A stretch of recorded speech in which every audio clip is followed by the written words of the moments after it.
And Joe Biden's weakness and incompetence is creating a very real risk of World War III. Look at everyone in Washington is obsessing over how to protect Ukraine's border. And we all got screwed together, but you know what? We're going to fix it. We're going to fix it. North Korea is testing at a level like never before. The way they withdrew from Afghanistan was catastrophic and image-changing for the United States of America. Image-changing. That did so much to hurt our country. That was a moment that was so embarrassing and so horrible. And Joe Biden's weakness and incompetence is creating a very real risk of World War III. Look at what's going on. This would have never happened with us. It was never even a thought, would have never happened. Everyone in Washington is obsessing over how to protect Ukraine's border, but the most important border in the world right now for us is not Ukraine's border, it's America's border, and we do nothing about it but let people come in and we have no idea who they are. The first duty of the American president is to defend the American border. Before our leaders talk about invasions of other countries, they need to stop the invasion of this country. It's being invaded. It's being invaded by people that should not be allowed to do. You know, we had the safest border, the strongest border that we've ever had just 1 year ago. And before Joe Biden sends any troops to defend a border in Eastern Europe, he should be sending troops to defend our border right here in Texas.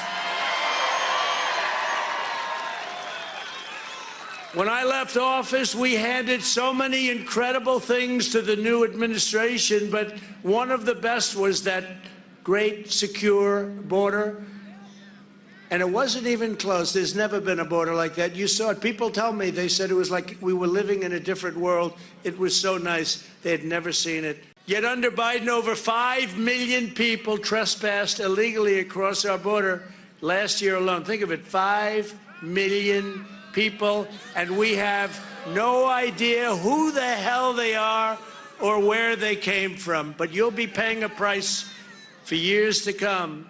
This was not a minor incursion. This was the single largest mass border incursion probably in the history of the world. There's never been a country that would allow this to happen. You can go to third world countries or fourth world countries. They wouldn't allow this to happen.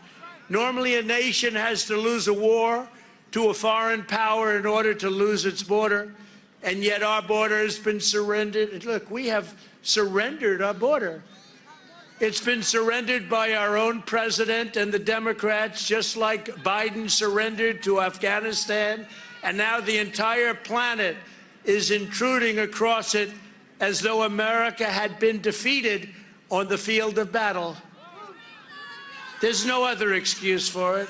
And even during the debates, nobody said that this was going to happen. Nobody said we were going to have totally open borders. And if they said it, we wouldn't have believed them. Nobody would have believed that. Biden's complete abdication of duty is getting untold numbers of innocent Americans killed.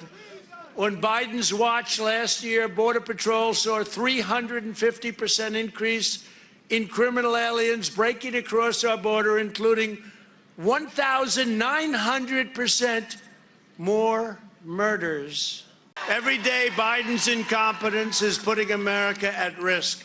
As everyone knows, what Putin and Russia are doing with Ukraine would never, ever, not even possible, have happened if I was president. Never did. Never did.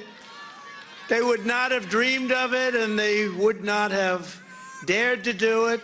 And I had a good relationship, but remember, I'm the one that broke up his pipeline deal. He wasn't happy about that. He said, "You're killing me with the pipeline." Nobody else brought up pipeline. Nobody ever heard about Nord Stream 2. In the words of the great historian, and he is indeed a great historian and philosopher, Victor David Hanson. You know, Victor Davis Hanson, to me, is one of the great people around. Victor Davis Hanson. He said the only time that Putin didn't move, and he's talking about over many years, was in this 4-year period when Trump did things like take out Soleimani, kill al-Baghdadi, completely destroy ISIS, and be smart with North Korea.